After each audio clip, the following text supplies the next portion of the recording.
একটা গুরুত্বপূর্ণ জায়গায় আমরা বসে আছি। আমরা কি স্টুপিড নাকি? আমরা বিরাট শক্তিশালী দেশ, আমি কাউকে পাত্তা দিই না। ভারতের ওপরে ট্রাম্প কি করছে আমরা দেখছি না? বাংলাদেশের সাথে আমেরিকার স্বার্থ আছে, প্রত্যেকটা গ্রেট পাওয়ারের স্বার্থ আছে। বাংলাদেশের এই সরকার, ভবিষ্যতের সরকার, যত রাজনৈতিক দল আছে সবার সাথে ওরা বসবে।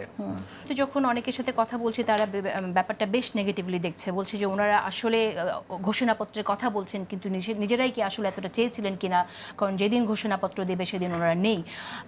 এটা কি আসলে মানে আপনি কিভাবে দেখেন, মানে এটা নেগেটিভ ইমপ্যাক্ট ফেলছে কিনা? নির্দোষভাবে যদি দেখি, আমি প্রায় এনসিপির অনেকের সাথে কথা বলা প্রসঙ্গে একটা কথা বলেছি, ওনারা রাজনীতি করছেন, ক্ষমতার রাজনীতি করছেন এবং বাংলাদেশের রাজনীতি করছেন। মানে এই উপমহাদেশের রাজনীতি এবং বাংলাদেশের রাজনীতি এখন যেই জায়গায় আছে, তাদেরকে পলিটিক্যালি কারেক্ট হতে হয়। পলিটিক্সে পারসেপশন খুব গুরুত্বপূর্ণ ব্যাপার।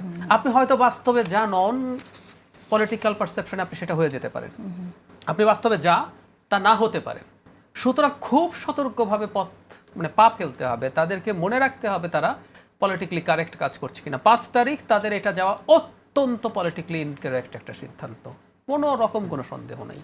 তাদের যদি কোথাও যাওয়ার প্ল্যানও না থাকে, উনি বাড়িতে বসে থাকবেন। যদিও ইনভাইট করেছে প্রধান উপদেষ্টার সামনে যাওয়ার জন্য 3 জন। মানিক মিয়া অ্যাভিনিউতে মানুষের গ্যাদারিং ছিল, আপনি ওই গ্যাদারিং এ যান, ও যেখানে গেছে, আরো অনেকে যেখানে গেছে, আপনি যাবেন, থাকবেন, কথা বলবেন।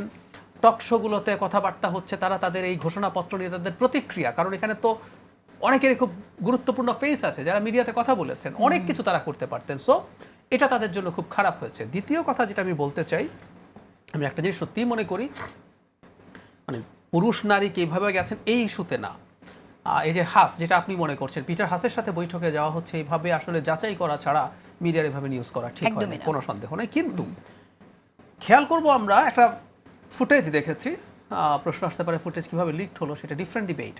কিন্তু ফুটেজে মনে হচ্ছে তারা ইউজুয়াল যে দিকে বেরোনোর জায়গা, এয়ারপোর্টের বিমান দেখা যায়, এটা যে এয়ারপোর্ট, এটা কনফার্ম, এবং বোঝাই যায় আসলে এটা এয়ারপোর্টের সামনের দিক না, এটা পেছনের একটা দিক, খুবই অপরিচ্ছন্ন নির্মাণাধীন একটা জায়গা দিয়ে তারা বেরোচ্ছেন।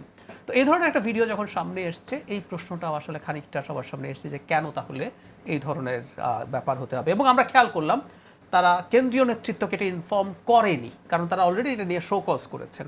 মানে এতগুলো মানুষ যখন একসাথে যান, কিছু তথ্য কারো না কারো কাছে থাকতে হয়। আমার ধারণা যে কারো কাছেই তথ্যটা ছিল না, না হয় তারা ফর্মালি শোকজ দিতেন না। তো তারা ওখানে গেছেন কিনা, আমি আর একটা অন্য আলাপ করছি, এটা একটু আমি সিফাতের সামনেই বলি। আচ্ছা, ধরলাম পিটার হাসের সাথে দেখা করতে গেছে, সো হোয়াট? ওনাদের না সাহস করে এই কথাগুলো বলতে হবে। পিটার হাস তো দেশেই নেই, দেশে, আমি ধরে নিলাম দেশে আছেন, দেখা করতে গেছেন, এটার জন্য ঢাক ঢাক গুড়গুড় লুকালুকিরও দরকার হবে না। বাংলাদেশে, আমি একদম খোলামেলা কয়েকটা কথা বলি, বাংলাদেশের সাথে আমেরিকার স্বার্থ আছে, প্রত্যেকটা গ্রেট পাওয়ারের স্বার্থ আছে। বাংলাদেশের এই সরকার, ভবিষ্যতের সরকার, যত রাজনৈতিক দল আছে সবার সাথে ওরা বসবে।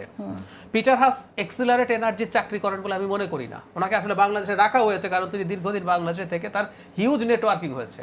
পিটার হাস বিএনপির সাথে বসবেন, জামাতের সাথে বসবেন, এনসিপির সাথে বসবেন, সবার সাথে বসবেন, ওরা খোলামেলা বসবে। আমেরিকার সাথে আমরা নেগোশিয়েট করব না। আমরা কি চাই? আমরা হচ্ছে আমাদের রাষ্ট্রের স্বার্থ রক্ষা করে নেগোশিয়েট করব। শেখ হাসিনার সময় অভিযোগ কি ছিল?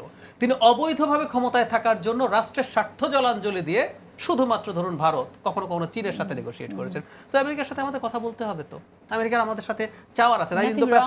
ইন্দো প্যাসিফিক স্ট্র্যাটেজির একটা গুরুত্বপূর্ণ জায়গায় আমরা বসে আছি। আমরা কি স্টুপিড নাকি? আমরা বিরাট শক্তিশালী দেশ, আমি কাউকে পাত্তা দিই না। ভারতের ওপরে ট্রাম্প কি করছে আমরা দেখছি না? সো আমাদের এগুলো করতে হবে, এগুলো নিয়ে এত লুকোছাপারও কিছু নাই।